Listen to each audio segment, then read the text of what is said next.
नमस्कार, बहुत स्वागत है आपका। आप देख रहे हैं खबर अपने एमपी की। आपके साथ मैं हूं राम मोहन शर्मा और शुरुआत कर रहे हैं 3 बड़ी खबरों के साथ। मध्य प्रदेश की पहली बड़ी खबर, पीएम के दौरे से पहले आज मुख्यमंत्री शिवराज सिंह चौहान ने महू जाकर तैयारियों का जायजा लिया है। आपको बता दें कि कल बाबा साहेब अंबेडकर की 125वीं जयंती पर प्रधानमंत्री मोदी महू आ रहे हैं। दूसरी बड़ी खबर, भोपाल के अखबार बेचने वाले बच्चे को गोद लेने के बाद कांग्रेस उपाध्यक्ष राहुल गांधी उसे भूल गए। फीस नहीं भरने पर उस बच्चे को स्कूल से निकाल दिया गया है, जिसके बाद केंद्रीय मंत्री स्मृति ईरानी ने केंद्रीय विद्यालय में उसे एडमिशन देने का आदेश दिया है। और तीसरी बड़ी खबर उज्जैन से है, जहां जननी सुरक्षा योजना का लाभ एक गर्भवती महिला को नहीं मिल पाया। उज्जैन की सख्या राजे अस्पताल में एक महिला डिलीवरी के दर्द से 1.5 घंटे तक तड़पती रही, लेकिन इस अस्पताल के किसी भी डॉक्टर ने उसे अटेंड करना मुनासिब नहीं समझा।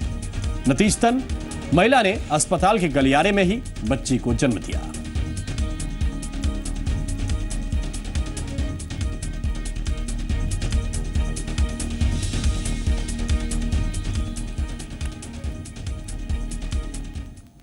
और अब महू को प्रधानमंत्री का इंतजार है। कल यानी 14 अप्रैल को बाबा साहेब भीमराव अंबेडकर जयंती के मौके पर प्रधानमंत्री नरेंद्र मोदी महू आएंगे और इसको लेकर सभी तैयारियां भी पूरी कर ली गई हैं। मुख्यमंत्री शिवराज सिंह चौहान ने आज खुद महू पहुंचकर इन तैयारियों का जायजा लिया। सीएम शिवराज सिंह ने तैयारियों पर संतुष्टि जताई है। उन्होंने कहा कि प्रधानमंत्री नरेंद्र मोदी पहले ऐसे प्रधानमंत्री हैं जो बाबा साहेब को श्रद्धांजलि देने महू आ रहे हैं।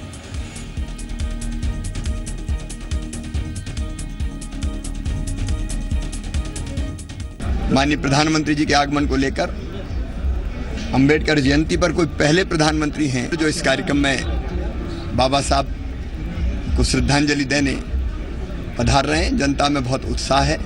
यहाँ की व्यवस्थाएं भी मैंने देखी, सारी व्यवस्थाएं सुचारू है, सुव्यवस्थित है। प्रशासन और कार्यकर्ता सब लोग लगे हुए हैं। भीमराव अंबेडकर की 125वीं जयंती है और इस 125वीं जयंती पर प्रधानमंत्री नरेंद्र मोदी ठीक मेरे पीछे जो आप ये देख रहे स्मारक है, स्मारक में आएंगे और यहाँ पर जो मूर्ति सामने दिखाई दे रही है भीम जन्मभूमि की, यहाँ पर आकर पुष्प अर्पित करेंगे और माल्यार्पण भी यहाँ पर करेंगे। आपको बता दें कि 14 अप्रैल 1891 में बाबा साहब अम्बेडकर का जन्म इसी जगह पर हुआ था। उनके पिताजी भी बहुत लंबे समय तक भारतीय सेना में महू छावनी में ही पदस्थ थे, जो लंबे समय तक काम करते हुए एक सूबेदार के पद तक पहुंचे थे। वहीं उनके पूरे पूर्वज हैं, जितने भी पूर्वज हैं वो सभी ईस्ट इंडिया कंपनी के सेना में कार्यरत थे, वो भी लंबे समय तक उसमें कार्यरत थे। बाबा साहब अंबेडकर एक मराठी परिवार से ताल्लुक रखते हैं, जो कि अम्बेवाड़ा यानी कि वर्तमान आधुनिक महाराष्ट्र के रत्नगिरी जिले में स्थित है, वहां के मूलतः रहने वाले हैं। यहाँ पर साफ तौर पर देखा जा सकता है इनके विचारों को लेकर ही, इनके विचारों को आगे बढ़ाते हुए कि शिक्षित रहे, संगठित रहे, इन सब चीजों को लेकर जितने भी लोग आपको दिखाई दे रहे हैं अनुयायी, वो सभी यहाँ पर जाते हुए दिखाई दे रहे हैं। तकरीबन 5 लाख लोगों के आने की उम्मीद हर साल होती है और हर साल इसी बड़ी संख्या में यहाँ पर लोग आते हैं, अम्बेडकर जन्मस्थली पर आते हैं। तकरीबन 2 दिन तक यहाँ पर विशेष कार्यक्रम होता है। गार्ड ऑफ ऑनर यहाँ पर बाबा साहब अम्बेडकर को दिया जाता है। अच्छे विद्वान होने के साथ साथ ही एक अपने अच्छे विचारक भी थे, जिसके चलते 15 अगस्त 1947 को स्वतंत्र भारत की सबसे पहली राजनीतिक पार्टी के द्वारा इन्हें कानून मंत्री के लिए निमंत्रित किया गया और इन्होंने वो जो निमंत्रण था वो स्वीकार कर लिया और उसके बाद एक कानून मंत्री बने थे और उसके बाद इन्होंने संविधान का निर्माण किया था। तो उसके बाद से ही लगातार हर लोगों के दिलों में इनकी जो विचार है वो आज भी है। और प्रधानमंत्री नरेंद्र मोदी भी यहाँ पर आएंगे। प्रधानमंत्री नरेंद्र मोदी तो उनके विचारों का अवलोकन करते हैं और उसके बाद वो क्या आगे हम सभा में संबोधित करेंगे कि देखने वाली बात होगी। शरद व्यास, जी मीडिया, महू। और बाबा साहेब भीमराव अंबेडकर की जन्मस्थली महू में एक बड़ी मोमबत्ती लगाई गई है। मोमबत्ती बनाने वाले शख्स का दावा है कि यह मोमबत्ती तकरीबन 8 दिनों तक जलेगी। मुख्यमंत्री शिवराज सिंह चौहान ने इस मोमबत्ती को वो प्रज्वलित करेंगे। मोमबत्ती बनाने वाले राहुल से बात की है जी मीडिया संवाददाता शरद व्यास ने। बाबा साहब अम्बेडकर की 125वीं जयंती पूरे देश भर में इस जयंती की खुशियों से मनाने की तैयारी की जा रही है। लेकिन इस वक्त हम खड़े हैं महू में, जो उनकी जन्मस्थली है। और इस महू में जन्मस्थली के साथ साथ एक बहुत बड़ी मोमबत्ती आपको जो दिखाई दे रही है, ये मोमबत्ती का प्रज्वलित की जाएगी। यानी कि आज रात को 12 बजे इस मोमबत्ती को प्रज्वलित किया जाएगा। और ये मोमबत्ती कितने किलो की है और कितने समय तक जलेगी और इसका निर्माण कैसे क्या है, इसकी सब चीज़ों की जानकारी के लिए जो मोमबत्ती को जिन्होंने बनाया है, हम उनसे एक बार बात करने की कोशिश कर। देखा जा सकता है पूरी तरह से तैयार की जा रही है। और इस मोमबत्ती को बनाने में कितना समय लगा, हम जानने की कोशिश करते हैं। आप बताएं, मोमबत्ती आपने बनाई है, कितना समय लगा और कितने, क्या इसकी खासियत है? जी, मोमबत्ती को बनाने में 8 दिन का समय लगा है। 14 फीट इसकी हाइट है, 2 फीट का इसका डायमीटर है और लगभग 2 टन मोम इसमें लगा है। और ये प्रकाश मोमबत्ती इंदौर में निर्माण की गई है। और माननीय श्री कैलाश जी विजयवर्गीय ने हमें प्रेरित किया था ये मोमबत्ती बनाने के लिए बाबा साहब की तिथि पे। इस कारण हम कितने देर तक ये मोमबत्ती चले, कितने दिनों तक इस मोमबत्ती प्रज्वलित रहेगी और इसका जो है प्रज्वलित कौन करेगा इसे? इसको आज रात को प्रज्वलित किया जाएगा और मुख्यमंत्री जी द्वारा। और ये लगभग 60 से 8 दिन का हमारा अनुमान है कि ये मोमबत्ती जलेगी। 60 से 8 दिनों तक मोमबत्ती चलेगी। और इसका जिस तरह का पूरा चीज़ें बताई गई है कि कितने किलो की है, कितने लंबी और कितने दिन तक चलेगी, तो ये तमाम चीज़ें देखकर ऐसा लगता है कि बाबा साहब अम्बेडकर के जो विचार थे और जो उनकी चीज़ें थी वो साफ तौर पर आज भी लोगों के बीच में है। शिक्षित और संगठित होने की बात जो है उसके साफ तौर पर दिखाई दे रहा है कि यहाँ पर एक मोमबत्ती, विशाल मोमबत्ती भी यहाँ पर, ये पहला ऐसी एक चीज़ नहीं, ऐसी अन्य चीज़ें और हैं यहाँ पर। शरद व्यास, जी मीडिया, महू। और आइए एक बार फिर से हम शरद के पास चलते हैं। इंदौर में इस वक्त शरद मौजूद है, माफ कीजिए, महू में इस वक्त शरद मौजूद हैं। शरद, आपके पास आ रहे हैं और जरा बताइए प्रधानमंत्री के दौरे को लेकर किस तरह की तैयारियां आप वहां पर देख रहे हैं, सुरक्षा के लिहाज से और जो कल कार्यक्रम होना है उसके लिहाज से? देखिए राम, सुरक्षा के लिहाज से चूंकि देश के प्रधानमंत्री नरेंद्र मोदी बाबा साहब अम्बेडकर की 125वीं जयंती पर सम्मिलित होने के लिए महू आ रहे हैं। सबसे पहले तकरीबन 12:30 बजे के आसपास से इंदौर एयरपोर्ट पर पहुंचेंगे और वहां से हेलीकॉप्टर के माध्यम से जन्मस्थली पहुंचेंगे। वहां पुष्प अर्पित करके उसके बाद फिर सभा स्थल के लिए रवाना होंगे। तकरीबन 1 घंटे तक सभा स्थल पर रहने की है और 3:30 बजे वहां से रवाना होकर इंदौर पहुंचेंगे और यहाँ से फिर आगे का उनका जो कार्यक्रम तय रहेगा उस अनुसार काम किया जाएगा। लेकिन यहाँ पर आज मुख्यमंत्री शिवराज सिंह चौहान यहाँ पहुंचे, उन्होंने सुरक्षा का जायजा लिया है। साथ ही साथ उन्होंने यहाँ पर अन्य प्रशासनिक अधिकारियों से चर्चा करी। एक बंद कमरे में उन्होंने तकरीबन 15 मिनट चर्चा की और 15 मिनट चर्चा करने के बाद वो पूरी तरह से संतुष्ट नजर आए जो व्यवस्था यहाँ पे की गई थी। यहाँ पर सीधे तौर पर उनका मानना है कि तकरीबन 5 से 6 लाख लोगों के आने की उम्मीद है, जिसके लिए उन्होंने जो डोम बनाया है वो डोम भी बहुत विशाल डोम है। तकरीबन आधा किलोमीटर लंबा डोम बनाया गया, अलग अलग डोम बनाए गए, सभी में चेयर्स लगाई गई है। और चूंकि मंच काफी दूर है और मंच काफी बड़ा बनाया गया है, इसलिए परमानेंट एक मंच बनाया गया है और दूर तक लोग देख सके, आखिरी पंक्ति तक लोग देख सके, इसके लिए एक एलईडी स्क्रीन्स भी लगाई गई है। तकरीबन 20 से ज्यादा एलईडी स्क्रीन्स वहां पर लगी गई है। और इसके लिए खास ये भी की गई है कि यहाँ पर जो यातायात है, क्योंकि पीथमपुर रोड पर एक कार्यक्रम हो रहा है, सभा स्थल वहां बनाया गया है। उस सभा स्थल के आसपास से चूंकि एक बड़ा रोड जाता है, बड़ी सड़क जाती है, तो वहां पर यातायात पूरी तरह से अवतरित किया गया अलग अलग जगहों से यातायात को, ताकि किसी प्रकार के लोगों को परेशानी ना हो। यह अपने आप में एक विशाल बात है कि प्रधानमंत्री नरेंद्र मोदी पहली बार इस तरह को सिटिंग प्रधानमंत्री जो महू में अम्बेडकर जयंती पर उपस्थित होने आ रहे हैं। और निश्चित तौर पर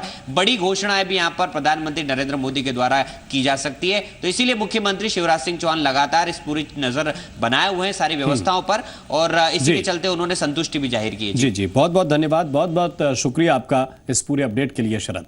और आइए प्रधानमंत्री कब पहुंचेंगे, कैसे कैसे पहुंचेंगे, क्या उनका रूटीन रहेगा, ये आपको थोड़ा सा विस्तार से बता देते हैं। सुबह 11:45 पर मुंबई एयरपोर्ट से इंदौर के लिए प्रधानमंत्री रवाना होंगे। 12:55 पर इंदौर एयरपोर्ट पर उनका आगमन होगा। 1 बजे हेलीकॉप्टर से महू के लिए रवाना हो जाएंगे। 1:20 पर महू हेलीपैड पर पहुंच जाएंगे और 1:25 पर बाबा साहेब की जन्मस्थली पर पहुंच जाएंगे प्रधानमंत्री। और इसके बाद 1:30 बजे 1:30 पर समारोह स्थल जो कि पीथमपुर रोड, जो कि सेना का मैदान है, इसके लिए वो रवाना होंगे। दोपहर 1:30 से 2:30 बजे तक कार्यक्रम स्थल पर उनका रहना तय है। 2:35 पर महू हेलीपैड पर उनका वापस आगमन होगा। 2:40 पर इंदौर एयरपोर्ट के लिए रवाना होंगे।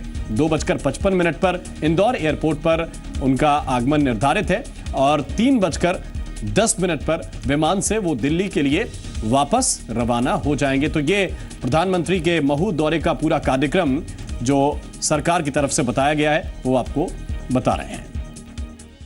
और आइए बढ़ते हैं आगे। अब बात ग्राम उदय से भारत उदय अभियान की। सीएम शिवराज सिंह चौहान ने आज भोपाल में ग्राम उदय से भारत उदय अभियान के गीत का लोकार्पण किया है। लेकिन सीएम आवास पर आयोजित एक कार्यक्रम में उस वक्त सबके चेहरे खिल गए जब सीएम साहब खुद इस गीत को गुनगुनाने लगे। हालांकि उनका चंद लाइनों का गुनगुनाना वहां बैठे लोगों के आग्रह पर हुआ, लेकिन इस आग्रह ने एक गजब का समा बांध दिया। संविधान के केंद्र पुरुष की जन्मभूमि से घोष है, संविधान के केंद्र पुरुष की जन्मभूमि से घोष है, ग्राम उदय से भारत उदय के निश्चय का संदेश है। मुख्यमंत्री शिवराज सिंह चौहान जिस गीत को अपने सुरों में लयबद्ध करने की कोशिश कर रहे हैं वो बहुत खास गीत है। संविधान के केंद्र पुरुष की जन्मभूमि से घोष है, संविधान के केंद्र पुरुष की जन्मभूमि से घोष है। ये मौका है ग्रामोदय से भारत उदय अभियान के गीत की लॉन्चिंग का और मुख्यमंत्री शिवराज सिंह चौहान खुद इस गीत को गुनगुनाने से नहीं चूके। संविधान के केंद्र पुरुष की जन्मभूमि से घोष है, ग्राम उदय से भारत उदय के निश्चय का संदेश है। चलिए अब जरा सिलसिलेवार देखिए और सुनिए। ये मौका है सीएम हाउस में होने वाली एक गीत की लॉन्चिंग का। ये गीत मध्य प्रदेश के ही एक वरिष्ठ पत्रकार ने ग्रामोदय से भारत उदय अभियान के लिए लिखा है। इसे संगीतबद्ध भी किया गया है, लेकिन लॉन्चिंग के दौरान मुख्यमंत्री शिवराज सिंह चौहान से लोगों ने इस गीत की चंद लाइनें गाने का आग्रह किया। हालांकि पहले मुख्यमंत्री शिवराज सिंह चौहान थोड़ा सकुचाए, लेकिन वहां मौजूद लोगों की इच्छा को पूरी करने के लिए उन्होंने 2 लाइनें दोहरा ही दी। संविधान के केंद्र पुरुष की जन्मभूमि से घोष है, ग्राम उदय से भारत उदय निश्चय का संदेश है। लेकिन ये क्या, सीएम साहब धुन से थोड़ा भटक गए। ये होना भी लाजमी था क्योंकि मुख्यमंत्री साहब ने पहली बार इस गीत को सुना है, वरना मध्य प्रदेश के सीएम साहब सुरों के मामले में किसी से कम कहां हैं। पर बस वो धुन से भटके और हंसते हंसते गाना बंद करके उठने लगे। संविधान के केंद्र पुरुष की जन्मभूमि से घोष है, ग्राम उदय से भारत उदय निश्चय का संदेश है।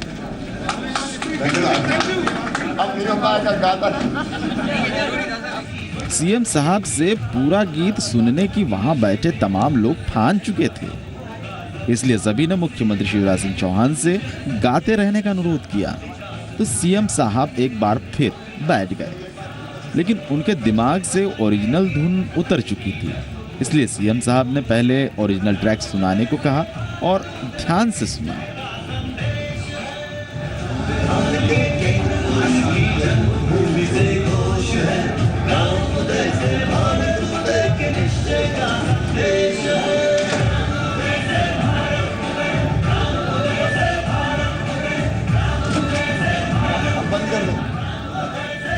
तो मुख्यमंत्री के दिमाग में ग्रामोदय से भारत उदय के गीत की धुन बैठ गई और सुनने वाले लोग भी बेताब हुए जा रहे हैं, इसलिए मुख्यमंत्री साहब ने सबकी इच्छा पूरी कर दी। संविधान के केंद्र पुरुष की जन्मभूमि से घोष है, संविधान के केंद्र पुरुष की जन्मभूमि से घोष है, ग्राम उदय से भारत उदय के निश्चय का संदेश है।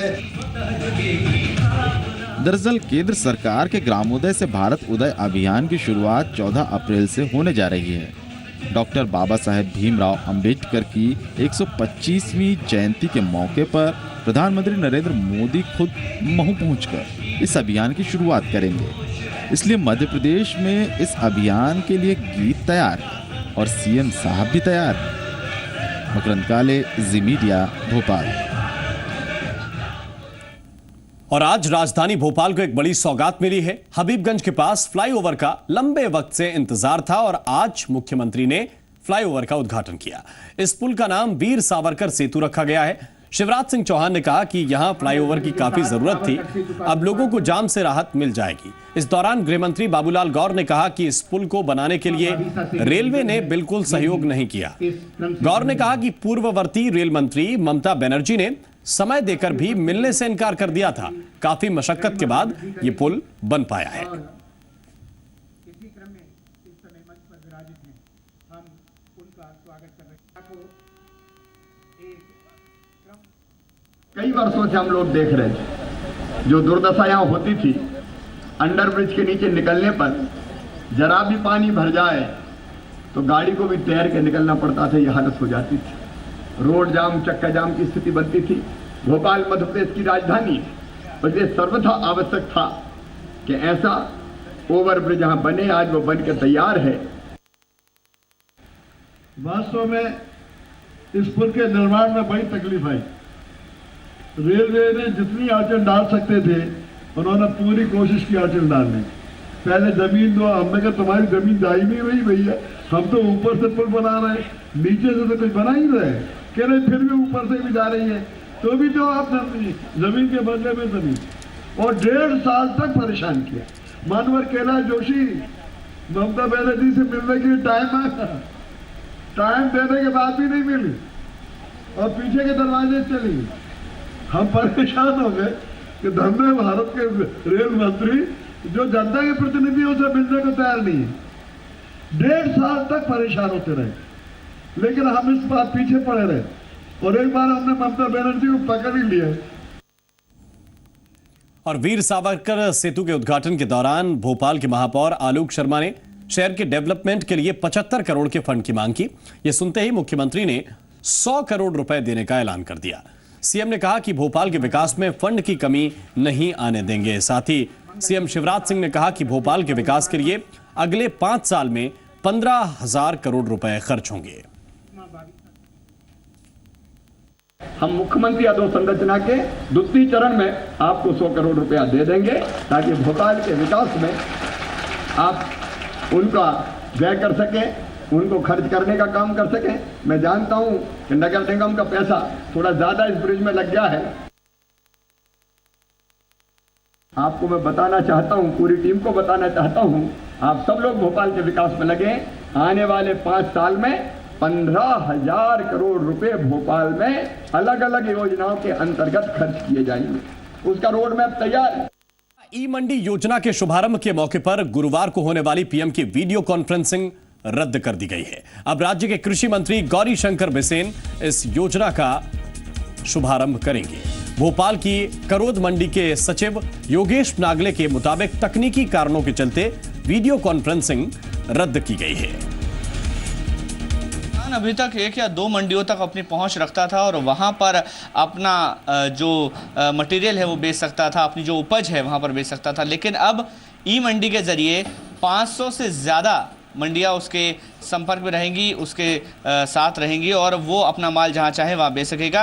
सारी मंडियों को अब एक नेटवर्किंग के ज़रिए जोड़ा जा रहा है और इस नेटवर्किंग के ज़रिए पूरे देश की मंडियां ऑनलाइन होंगी और इन ऑनलाइन मंडियों में किसान भाव देख सकेगा, प्राइस देख सकेगा और उसके बाद अपनी जो उपज है वो वहाँ पर बेच सकेगा। हमारे साथ बातचीत करने के लिए सचिव मौजूद हैं मंडी के। सर, क्या ये कॉन्सेप्ट है और कितना इससे फ़ायदा मिलेगा किसानों को? भारतवर्ष के प्रधानमंत्री माननीय श्री नरेंद्र जी मोदी का ये सपना रहा है कि किसान को जो उपज का भाव है जो 1-2 मंडियों में पहुंच के बराबर नहीं मिल पाता था, अब देश की लगभग 585 मंडी एक दूसरे से टच में रहेंगी ऑनलाइन के माध्यम से और किसान जो अपनी कृषि उपज है वो इन 585 मंडियों में एक साथ बेच सकेगा। और आइए बढ़ते हैं आगे। जननी सुरक्षा योजना के नाम पर करोड़ों रुपए खर्च करने के बाद भी सरकार की इन योजनाओं का फायदा आम आदमी तक कितना पहुंच पा रहा है, इसकी बानगी उज्जैन में देखने को मिली। दरअसल उज्जैन के सख्या राज्य अस्पताल में एक महिला डिलीवरी के दर्द से 1.5 घंटे तक तड़पती रही, लेकिन इस अस्पताल के किसी डॉक्टर ने उसे अटेंड करना मुनासिब नहीं समझा। नतीजतन उसने अस्पताल के गलियारे में ही बच्ची को जन्म दे दिया। यह अलग बात है कि मां और बच्चा दोनों स्वस्थ हैं, लेकिन अस्पताल कर्मियों की लापरवाही एक बार फिर से सामने आई। अस्पताल की लापरवाही पर महिला के परिजनों ने अस्पताल में जमकर हंगामा भी किया और अस्पताल प्रबंधन और जिम्मेदार डॉक्टरों के खिलाफ नारेबाजी भी की। महिला के पति का आरोप है कि वो कई बार ड्यूटी पर मौजूद नर्सेस के पास गया था, लेकिन किसी ने महिला के पास आकर उसका हालचाल जानना जरूरी नहीं समझा।